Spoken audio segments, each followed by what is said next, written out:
On disputes and violations. Did you know that you have 19 things that you can dispute on an account, and there are 11 credit bureau violations and 11 creditor violations that you need to know about so you can leverage your results? All right, so let's get started. And just so you know, you can head down into the description and check out a bunch of different resources, like learning how to actually do factual-based disputes so that you can get that house or that car loan or put your kids in better schools, all right? And you can use the link at the top of the screen to schedule a call with me if you want to find out if I can do the credit sweep for you. Now, I've broken down this video into problems, reasons, bureaus, creditors, and a quiz because I need to know that you know exactly what we're talking about. So here's the problem. It's always been my professional and tested opinion that the biggest problem is understanding the difference between methods that put a temporary band-aid on and one that permanently fixes the problem, all right? So here's the deal. Vague, general disputes can get results, but they're normally added back to the credit report quickly, and you don't want that. Why would you want it gone for 3 weeks just to have it come back on and be 10 times more difficult to get off? And questioning the existence of an account might be easy to prove for the CRA or the furnisher, all right? And using the same dispute each time, like unverified, can result in rejection for further investigation. I see it all the time. Experian will send something saying that unless you can prove that the creditor says this or the court says that they're not going to reinvestigate. So you can't say unverified. No. With factual based disputes, you automatically have a ton of different things that you can dispute on the account. It just makes a difference as to what you're disputing first and how you're using it to back up your argument, all right? And a one-size-fits-all dispute is normally going to be verified as accurate without any investigation. If you don't believe me, go check out my video on the actual dispute process. When your letter gets to the bureaus, if you're sending a template and their OCR says, hey, guess what? This is a template. It wasn't a consumer authentic unique dispute, then there is no investigation. It just gets sent back as verified, okay? So you don't want that. Now, here's the solution. Just like I mentioned, factual disputes. Challenging other sections of the reporting can prove to be more difficult for the bureaus and furnishers than dealing with the general statements they normally get. You don't want to send a normal dispute. This is what I've been doing for each of my clients for over 6.5 years now, and what has resulted in over 20,000 deletions in 2020 alone. And I'm going to give you my numbers for 2021 on the first of the year. So make sure that you stay tuned for that. Now, here's the construction. Now, writing your letters. First of all, you need to understand that you need to keep it real. And this is just my recommendation. I mean, I say you gotta understand it, but I mean, you can take it with a grain of salt, all right? You can take this with a grain of salt. You can etch it in your Bible. It's completely up to you. But my recommendation is always to keep your disputes factual. Factual doesn't mean like it's valid, true, verified, yours, you owe it, you don't, whatever. It just means that you're not trying to flam the bureaus with general disputes, lies, or something else, all right? Our job is to get legal, permanent results and the highest scores possible.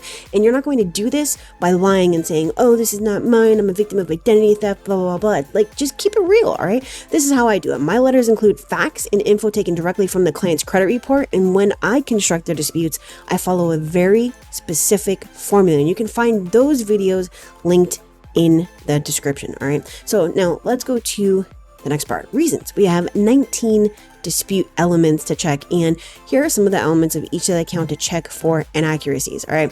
So now I'm just going to throw a couple of them out here, but let's get started. Is the account number correct? Date the account was established correct? High balance, credit limit, term, frequency of payments, status, balance, and past due.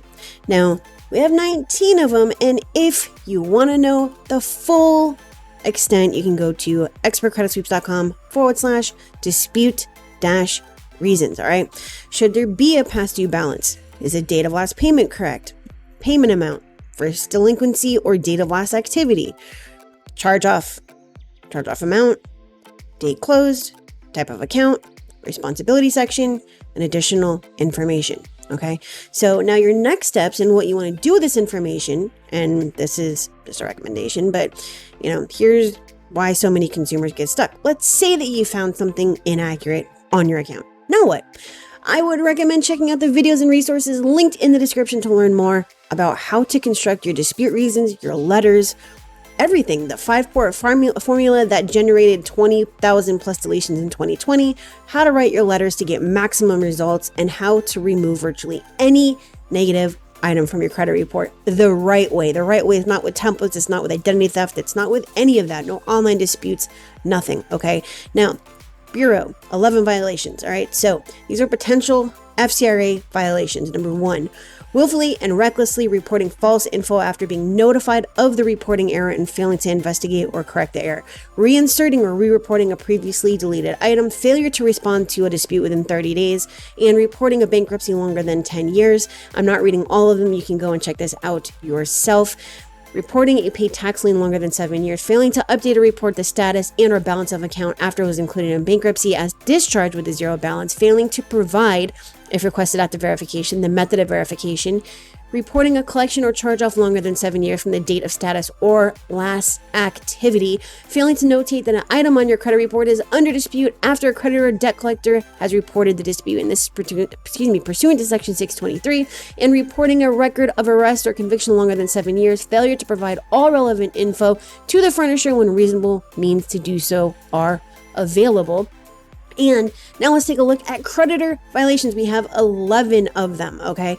Ignoring an investigation request, willfully and recklessly reporting false info to the credit bureaus after being notified of the reporting error and failing to investigate or correct the error. And this includes mixed files, inaccurate data status or last activity, inaccurate balance, inaccurate remarks, reporting a charge-off account without reference to the date of status or last activity. You want to pay attention to that one. Failure to report an account disputed by a consumer as disputed to the credit bureaus, and again, pursuant to Section 623, transferring or selling an account to another company without reporting the transfer and or a zero balance. You want to pay attention to that one.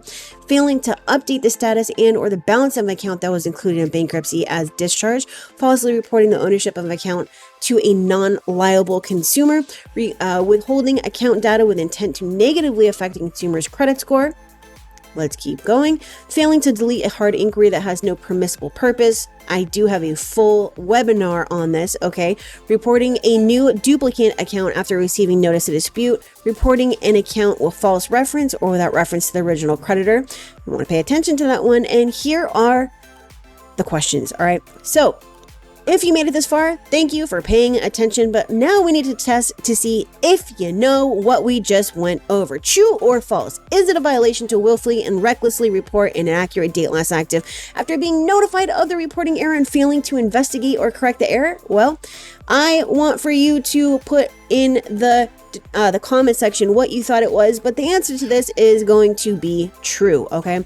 Now let's go to the next one. We get 2 out of 5, true or false. Questioning the existence of an account is hard for the credit bureaus to prove and should be used first. The answer to this is no, totally incorrect. Using factual disputes and challenging inaccuracies has proven to result in a higher percentage of legal permanent results. All right, next one. Number 3, true or false.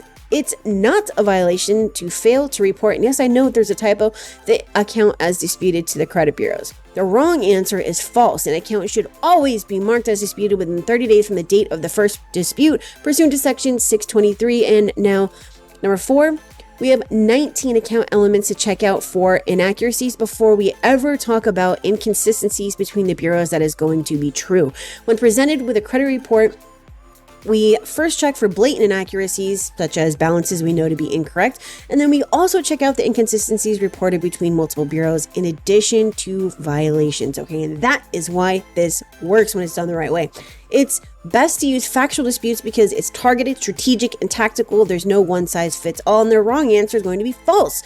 Would you rather see a doctor who prescribes the same meds to all patients who present with different symptoms and illnesses, or would you rather see a doctor who prescribes based on a patient's own signs, symptoms, etc.? Okay, so we got to the end of the quiz. All right, so head down to the description to check out the resources. I'm going to try to put a bunch of stuff in there for you, but this is really, really simple. If you need assistance, check out the description for the links to the do-it-yourself resources and the link to Live Letter, which is the Google Sheets tool that I created for you so that you can automate your disputes, use factual disputes, and have it do all the heavy lifting for you. Now, you may have, I don't know, but I did just run a flash sale. I'm never running it again. You just missed that. Hopefully you didn't. But if you did, that's okay. You can still get it at a one-time fee. All right. So it's super, super simple. Head over to liveletter.askkristen.com. ask-kristen.com. That link again is going to be in the description, and you can have me do this for you. Let's see if that would be, a good option. Head over to my740.com, schedule a call with me, and I will see if I can help. All right. So that is it for today. Thanks for watching. Make sure to like, subscribe, and comment, and that is it. Bye for now.